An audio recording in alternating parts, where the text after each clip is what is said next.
Devassando o Invisível. Sutilezas da Mediunidade, parte A. Para reconhecer as coisas do mundo visível e descobrir os segredos da natureza material, outorgou Deus ao homem a vista corpórea, os sentidos e instrumentos especiais. Com o telescópio, ele mergulha o mar nas profundezas do espaço, e com o microscópio descobriu o mundo dos infinitamente pequenos. Para penetrar no mundo invisível, deu-lhe a mediunidade. Allan Kardec, O Evangelho segundo o Espiritismo, capítulo 28, item 9. Acreditamos sinceramente que a mediunidade nas profundidades e verdadeiras potencialidades ainda é desconhecida dos estudiosos espíritas.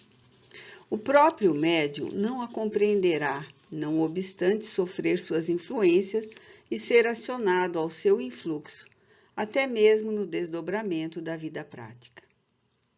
Basta ser a mediunidade o resultado de um jogo transcendente de sensações e percepções, uma indução de forças intelectivas sobre outras intelectivas e também perceptivas para compreendermos que se trata de uma faculdade profunda, complexa, vertiginosa em suas possibilidades singulares.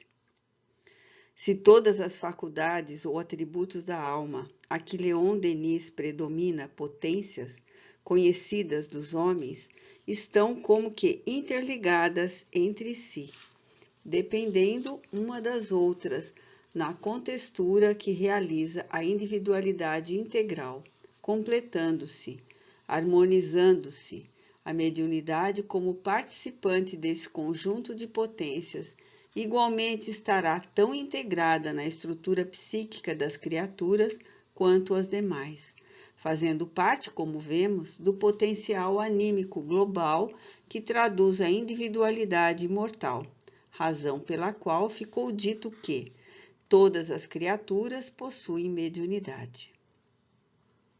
Tais potências ou forças são, segundo sabemos até o momento, possuímos, além dessas, outras preciosas faculdades que não se revelarão no estado de encarnação ou no de evolução espiritual medíocre. E conforme denominação da psicologia moderna, as funções conscienciais, que poderemos agrupar em 4 categorias básicas, a saber: funções intelectivas, funções sensoriais, funções afetivo-emocionais e funções perceptivas, das quais se salientam, então, a memória, a razão, o discernimento, a atenção, o pensamento, a vontade, o sentimento, a imaginação, etc. E se as possibilidades desse agrupamento de forças imortais se desdobram ao infinito, também a mediunidade, como participante dessas funções, sensoriais e perceptivas, ao que a observação indica, possuirá possibilidades de ação e sutilezas ainda desconhecidas dos estudiosos atuais.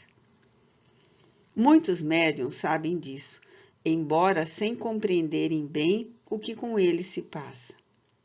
Muitas vezes, receoso de não ser acreditado pelos amigos mais íntimos e temendo ver-se considerado ridículo ou pretensioso, guarda o médium o segredo das mais belas revelações que lhe são facultadas, por vontade exclusiva dos mentores espirituais ou por ação mecânica da própria faculdade, que naturalmente desencadeia os acontecimentos, mesmo a revelia do médium.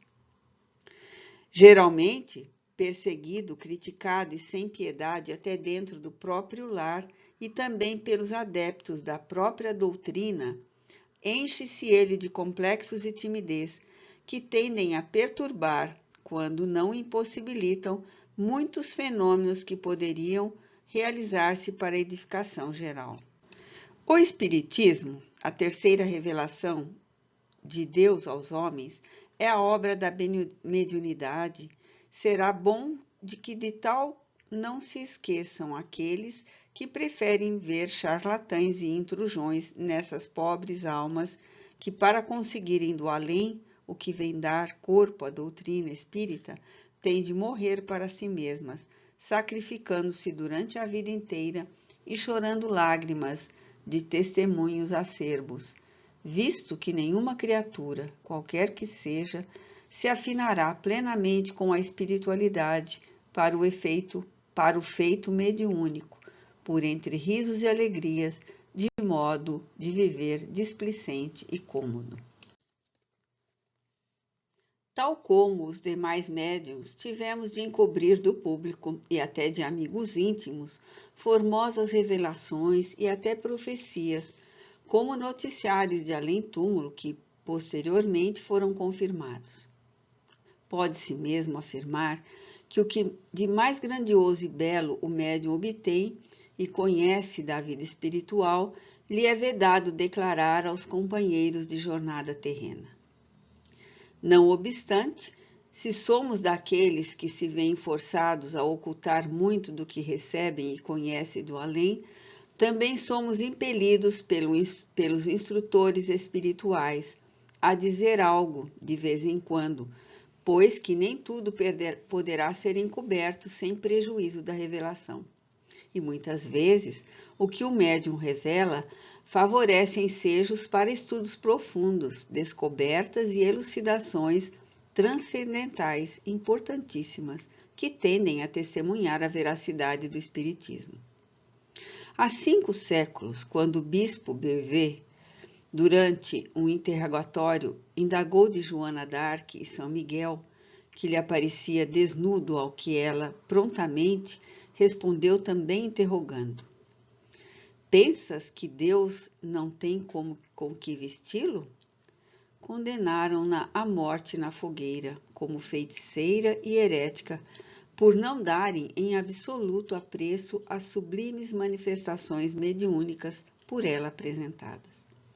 Hoje, porém, pelo menos os espíritas sabem compreender e considerar os fatos do invisível acerca da grande médium, assim como não ignoram que não apenas as vestes dos guias de Joana, mas de todos os espíritos desencarnados que desejem apresentar-se ornamentados, tão tecidas com o poder do pensamento e da vontade, agindo sobre o fluido universal. E que essas roupagens, por vezes belíssimas, com que os médios costumam vê-los, são divisadas quer em vigília, quer durante os transes a que forem submetidos.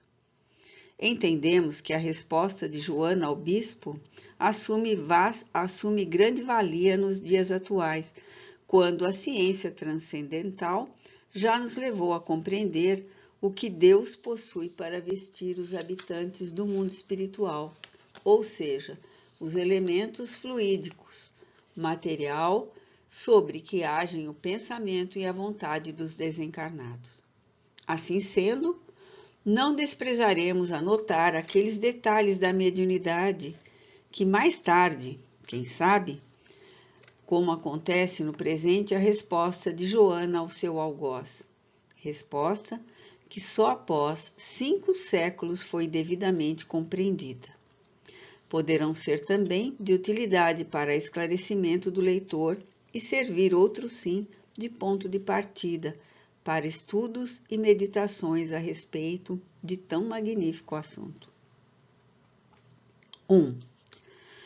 No ano de 1915, no correr de memorável sessão a que assistiram nossos pais em seu próprio domicílio, na cidade de São João del Rei, Minas Gerais, e na qual servia o médium Silvestre Lobato, já falecido, o melhor médium de incorporação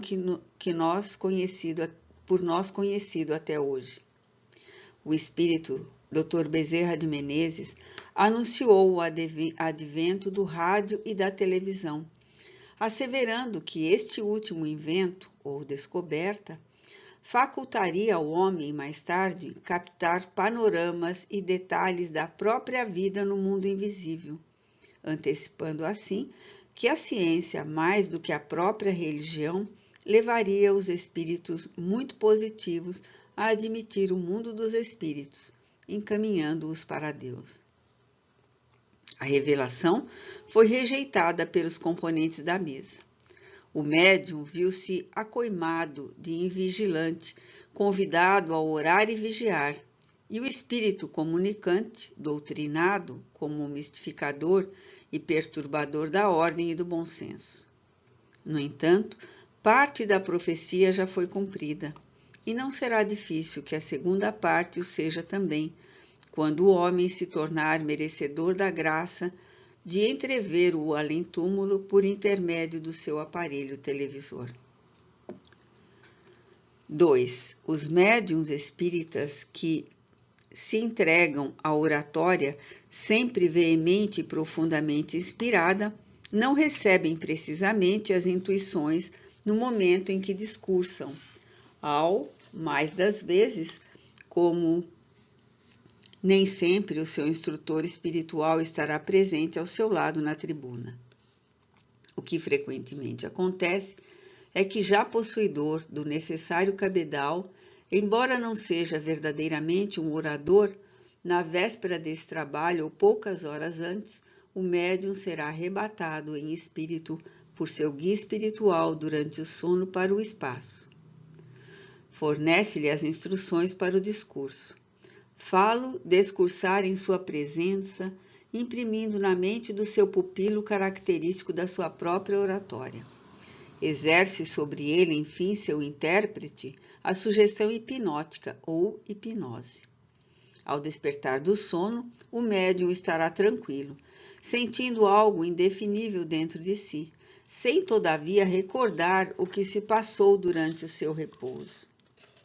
No entanto, no momento da oratória, esta será repetida exatamente como foi delineada e autorizada no espaço, com eficiência e agrado geral, sem que o médium vacile por um instante na eloquência assim adquirida. É por isso que o estilo deste ou daquele espírito, se conhecido dos assistentes, chegará a ser reconhecido para a edificação de todos.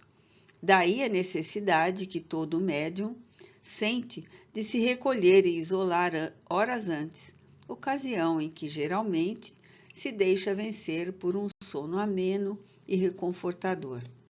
As melhores palestras que nos foi dado realizar sobre assuntos espíritas concederam-nas aos nossos amigos espirituais por essa forma, muito embora, no momento do testemunho ou reprodução da peça oratória, costumem eles exercer uma certa vigilância em torno do médium.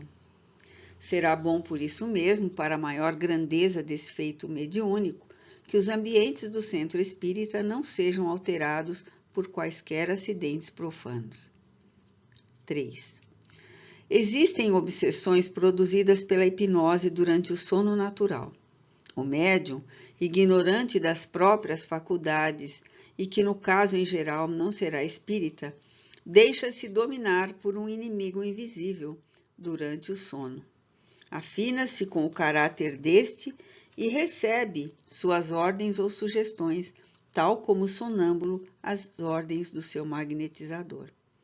Ao despertar, reproduz mais tarde, em ações da sua vida prática, as ordenanças então recebidas, as quais poderão levá-lo até mesmo ao crime e ao suicídio. Será prudente que a oração e a vigilância sejam observadas com assiduidade, particularmente antes do sono corpóreo, a fim de proteger o médium contra esse terrível perigo, pois que isso favorecerá como harmonização da sua mente com as forças do bem, o que evitará o desastre.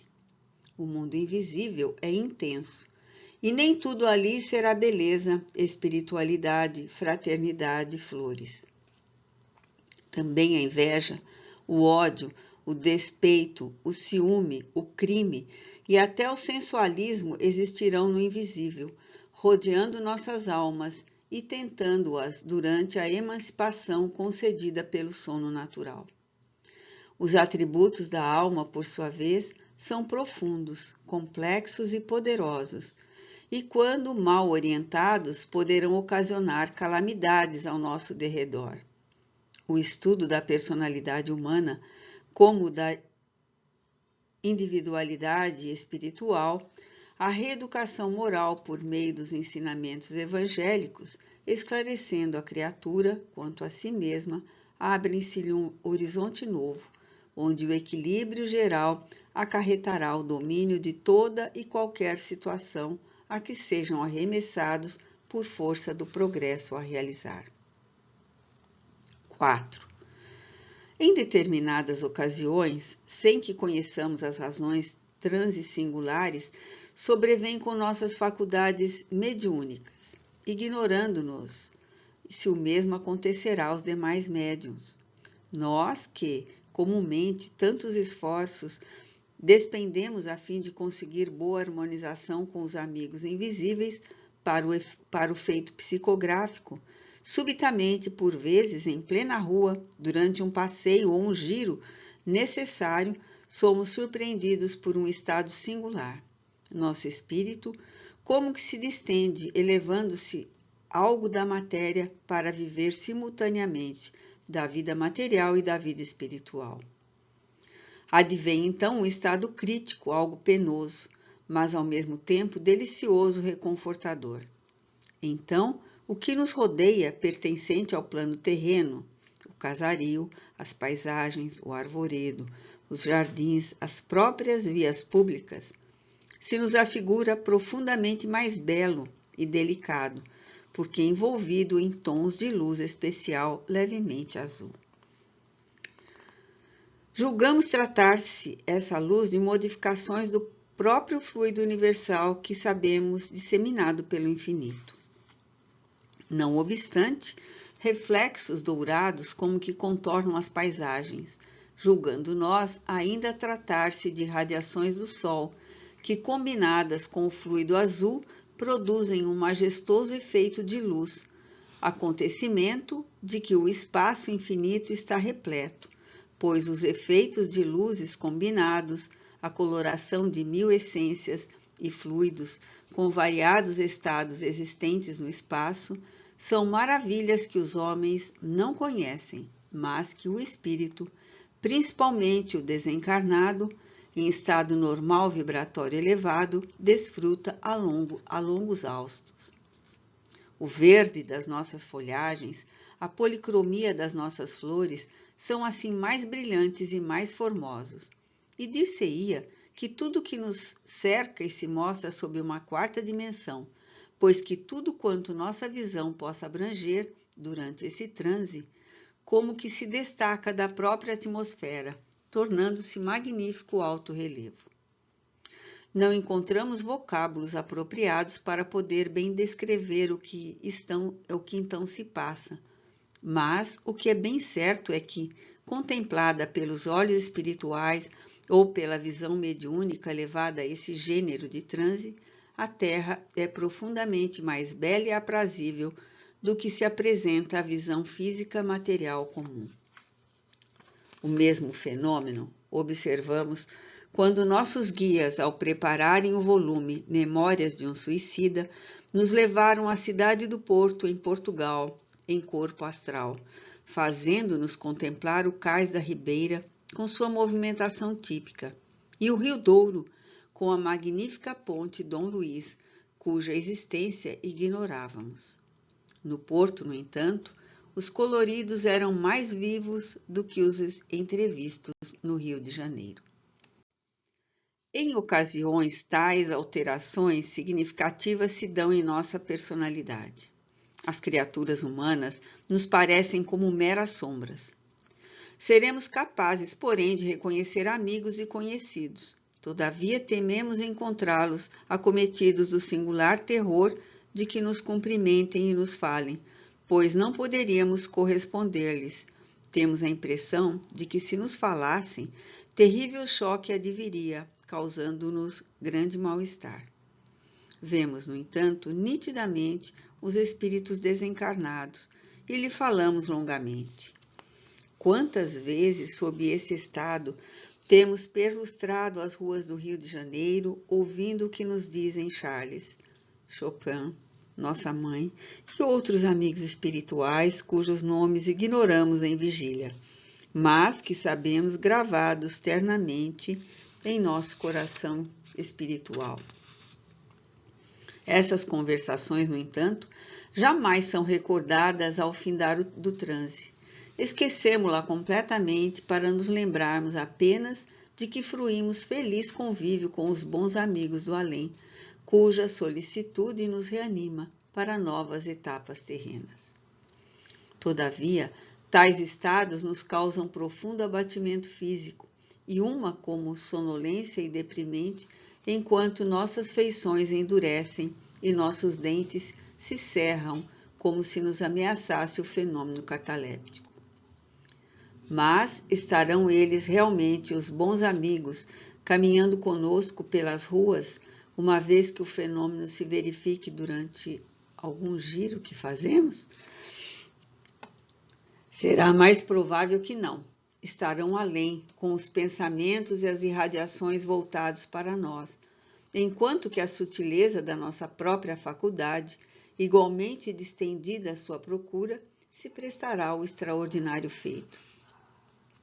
E nem que suponha que haverá perigo para a nossa vida ao atravessarmos a via pública, por mais movimentada que seja, porque em tais circunstâncias sentimos maior segurança ao nosso redor e dispomos de maiores recursos para a nossa própria vigilância do que no estado normal.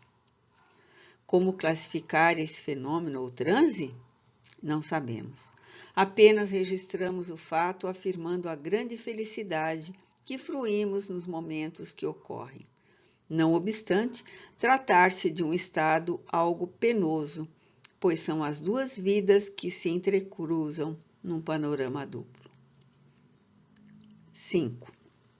Nosso amigo espiritual Charles assevera que as sutilezas da nossa faculdade mediúnica prestam-se sobremaneira ao domínio obsessor. Estaríamos, portanto, irremediavelmente perdidos para as tarefas deste mundo, se carregando tais particularidades mediúnicas não tivéssemos nascido em ambiente espírita, para desde muito cedo cultivarmos a faculdade à luz do Evangelho do Cristo e sob as diretrizes sadias do Espiritismo codificado por Allan Kardec. E afirma ele também que os manicômios terrenos estão repletos de pobres criaturas consideradas enfermas e irremediáveis, quando apenas são portadoras de faculdade mediúnica. E isso porque a medicina oficial e as religiões não se dignam explorar a ciência da alma humana e suas potências, pois tais enfermos seriam facilmente curados, quer por uma ou pelas outras, se elas se dessem ao sublime empreendimento de investigar os arcanos da espiritualidade, como faz o Espiritismo.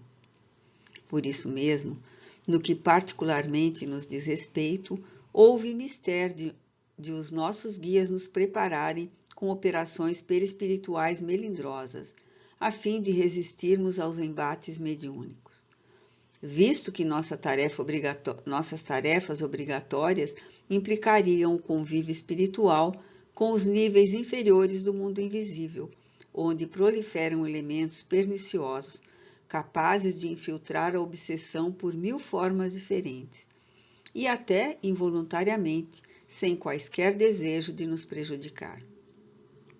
Tal operação perispiritual, inteiramente psíquica, era usada outrora entre iniciados hindus e egípcios, antes de se confiarem à prática dos mistérios, ou seja, o intercâmbio com os chamados mortos, e foi levada a efeito, tendo em vista que pertencemos, desde séculos, àquelas falanges orientais. Assevera Charles ainda que por tudo isso nós outros, os espíritas, deveremos empreender todos os esforços para difundir a doutrina espírita entre os homens, sob o critério sadio com que o céu nola tem revelado, visto que somente ela estará em condições de resolver os múltiplos problemas que desorientam a humanidade. 6. Não faria juízo muito justo dos filhos de Deus aquele que se supusesse ser um obsessor e entidade generalizadamente malévola. Certamente que a gradação desses pobres delinquentes é quase infinita. Caberiam num volume o estudo e a classificação dos espíritos obsessores com que temos tratado desde o início das nossas tarefas mediúnicas. É possível que existam aqueles verdadeiramente réprobos, que há séculos permanecem nas sombras do invisível, incapacitados até mesmo de se comunicarem mediunicamente, cuja truculência vibratória aniquilaria um médium se dele se aproximassem. Não os vimos jamais, porém.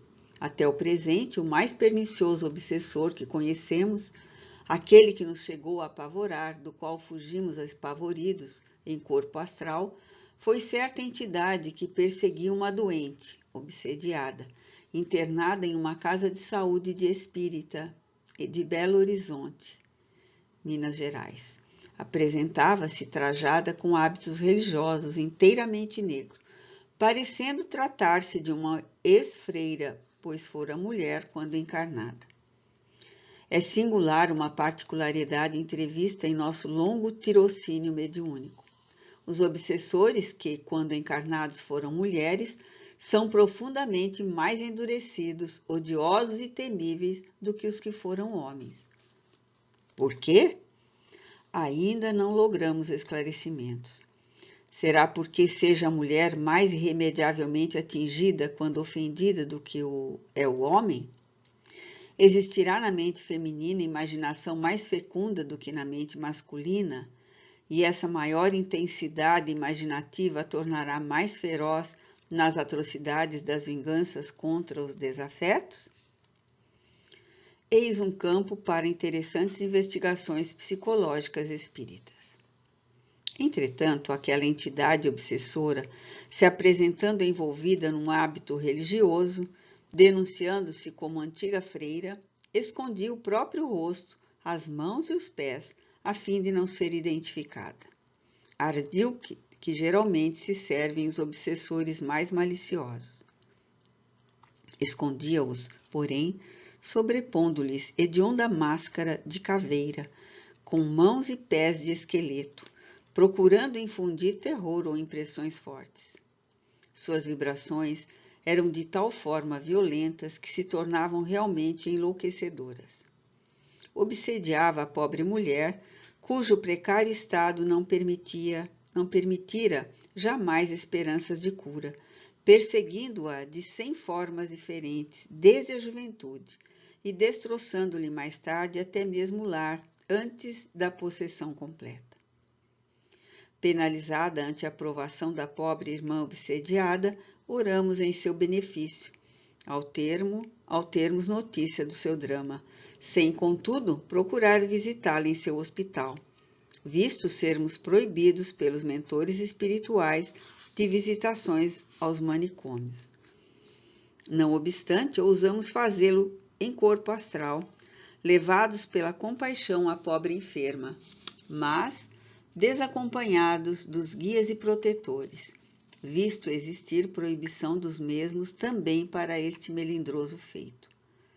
Avistamo-nos, porém, a obsessora enfureceu-se, investindo contra nós e perseguindo-nos em correria desabrida,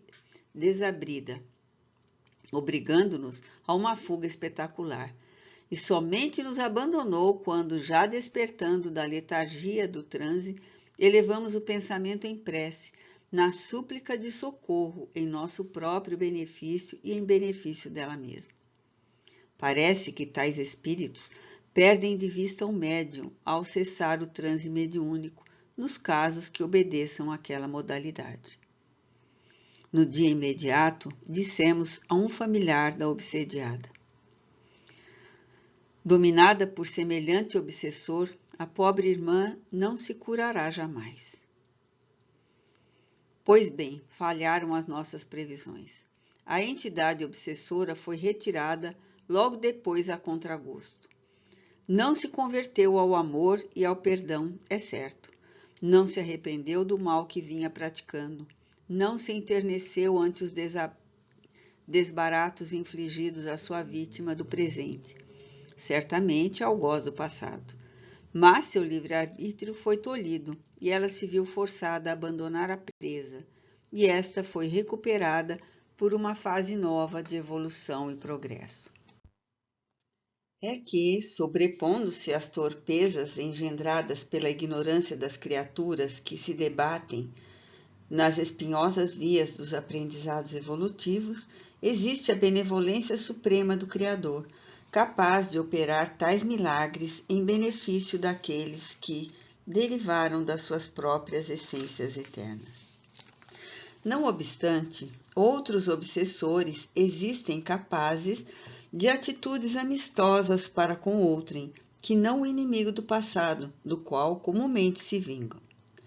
Contamos no espaço com a amizade afetuosa de vários espíritos obsessores que jamais nos molestaram, os quais, quando de uma série de amargos testemunhos a que fomos convocados, vinham em visita até nós, oferecendo-nos seus préstimos para algo que precisássemos. Nada puderam fazer por nós, é certo, visto ser o caso irremediável e não se encontrarem em condições de interferir a nosso favor. Todavia, o que é verdadeiro é que demonstraram desejo de consolar e remediar nossas amarguras e nossas atitudes, consideradas muito fraternas por nós mesmos. Tiveram o dom de reconfortar nossa alma e nos edificar o coração, dado o encanto da revelação então obtida, a beleza do ensinamento aí percebido. O amor e o bem cabem em toda parte, mesmo nos corações delinquentes, e quando passam conduzidos, seja por quem for, deixam sempre um traço harmonioso de legítimo benefício. Dá-se com muitas dessas entidades o que se verifica na sociedade terrena. Um homem possui inimigos, odeia-os, prejudica-os quanto pode, assassina-os se puder. Isso, porém, não impedirá que estime a outros homens e que seja leal amigo de outros tantos honestos em seus empreendimentos sociais. Sentimos grande compaixão e ternura por esses espíritos. Geralmente foram grandemente ofendidos no passado reencarnatório por suas vítimas atuais, ou mesmo na existência vigente. São, acima de tudo, grandes sofredores tristes e frágeis, dominados por angústias e terrores indescritíveis. Protegê-los por meio das nossas preces enternecidas, elucidá-los com os nossos conselhos diários, na conversação telepática, envolver seus infortúnios com a fraternidade sorvida nos evangelhos, é também servir a Jesus e propagar sua doutrina, porque é recuperar a ovelha transviada para o redil do bem. Ao reencarnarem, essas almas, que também são emanações do Todo-Poderoso, procurarão o berço natal em ambientes espíritas, agradecidas pelo socorro que receberam dos adeptos da magna ciência e esperançada na própria redenção que lhes acena dos códigos imortais do Espiritismo. Que os médiuns espíritas cristãos não se arreceiem deles, nenhum mal lhes ocasionarão, se eles próprios, os médiuns, se harmonizarem com a luz, e que os amem e protejam, como queríamos que todos nos amassem, se nos víssemos nas suas deploráveis condições.